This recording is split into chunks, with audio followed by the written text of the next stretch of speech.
নমস্কার বন্ধুরা, welcome back to my channel PK kitchen house. কেমন আছেন আপনারা সবাই? আশা করছি আপনারা খুবই ভালো আছেন। আমিও ভালো আছি। আমি কুহেলি আপনাদের জন্য নিয়ে চলে এসেছি আজকে একটা নতুন রেসিপি। কিভাবে ঘরোয়া পদ্ধতিতে খুব অল্প উপকরণে আপনারা বাড়িতে চিকেন চাপ বানাতে পারবেন। চলুন রেসিপিটি দেখে নিন। রেসিপিটি যদি ভালো লেগে থাকে তাহলে এটা বাড়িতে অতি অবশ্যই বানিয়ে দেখবেন।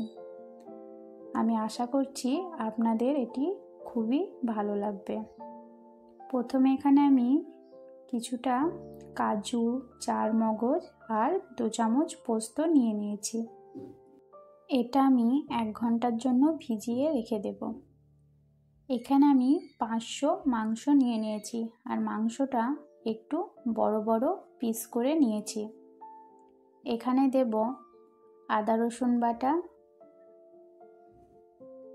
পেঁয়াজ বাটা আর চারমগজ, কাজু আর পোস্তর পেস্টটা।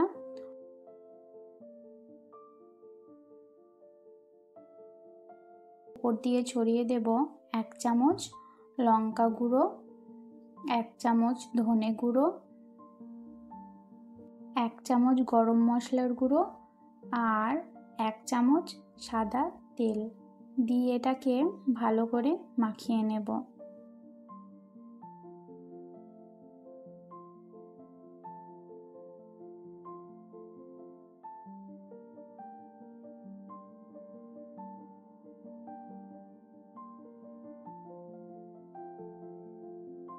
এটা আমার মাখানো হয়ে গেছে। ওপর দিয়ে ছড়িয়ে দেব 1/2 চামচ হলুদ গুঁড়ো দিয়ে আবারও এটাকে একবার নেড়ে চেড়ে নেব।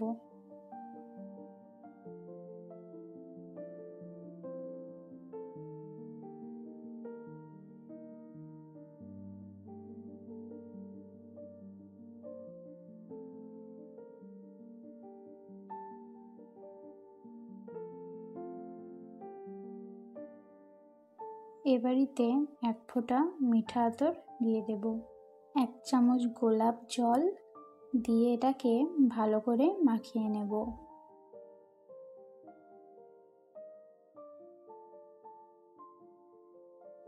এটা আমার 30 মিনিট হয়ে গেছে।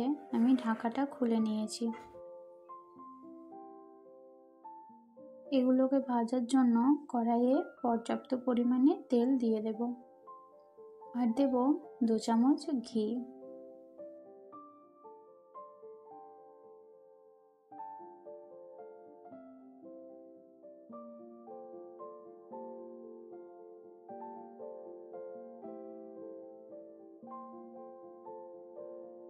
এবার এই মাংসগুলো আমি একটা একটা করে দিয়ে ভালো করে ভেজে নেব।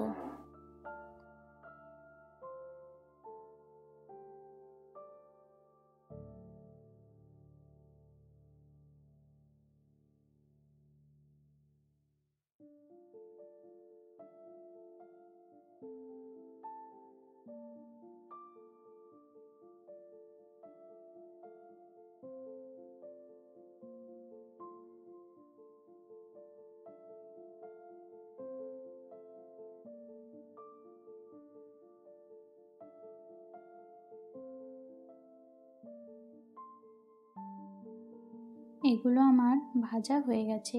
এবার এগুলোকে আমি একটা প্লেটে তুলে নেব।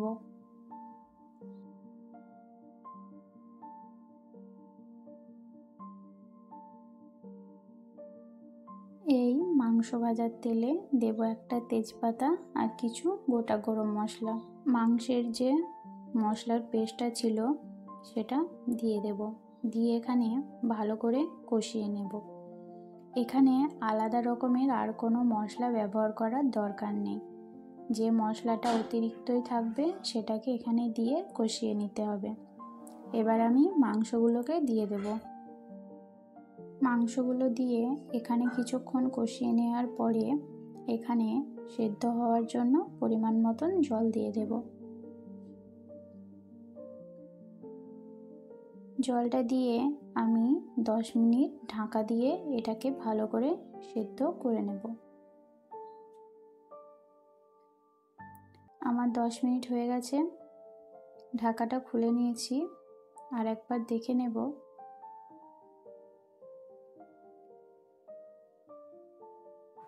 এটা আমার এখনো রেডি হয়নি। এতে পরিমাণ মতন লবণ দিয়ে আবারও ঢাকা দিয়ে রেখে দেব।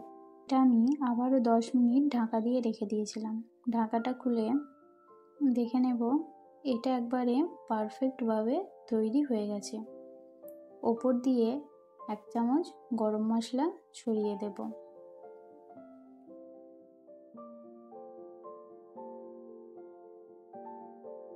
দিয়ে গরম গরম সার্ভ করে দেব। খুব অল্প উপকরণেই বানানো বাড়িতে তৈরি চিকেন চাপ। বন্ধুরা, রেসিপিটি কেমন লাগলো আমাকে নিচে কমেন্ট বক্সে অবশ্যই কমেন্ট করে জানাবেন। রেসিপিটি যদি ভালো লেগে থাকে একটা লাইক আর একটা শেয়ার করে দেওয়ার অনুরোধ রইল। বন্ধুরা, আপনারা যদি আমার চ্যানেলে নতুন হয়ে থাকেন তাহলে প্লিজ চ্যানেলটিকে সাবস্ক্রাইব করে দেবেন আর পাশে থাকা বেল আইকনটি অবশ্যই ক্লিক করে দেবেন আমার পরবর্তী ভিডিওর নোটিফিকেশান সবার আগে পাওয়ার জন্য। আর যদি ফেসবুক থেকে দেখে থাকেন তাহলে অবশ্যই পেজটিকে ফলো করে দেবেন। ধন্যবাদ শেষ পর্যন্ত আমার সাথে থাকার জন্য। ফিরে আসছি আর একটা নতুন রেসিপির সাথে। ততক্ষণ সুস্থ থাকবেন, ভালো থাকবেন, নিজের খেয়াল রাখবেন। আর আপনারা কি রেসিপি আমার কাছ থেকে দেখতে চান সেটা আমাকে কমেন্ট বক্সে অবশ্যই জানাবেন। আমি আমার সাধ্য মতন আপনাদেরকে বানিয়ে দেওয়ার চেষ্টা করব। ফিরে আসছি আর একটা নতুন ভিডিও নিয়ে। টাটা।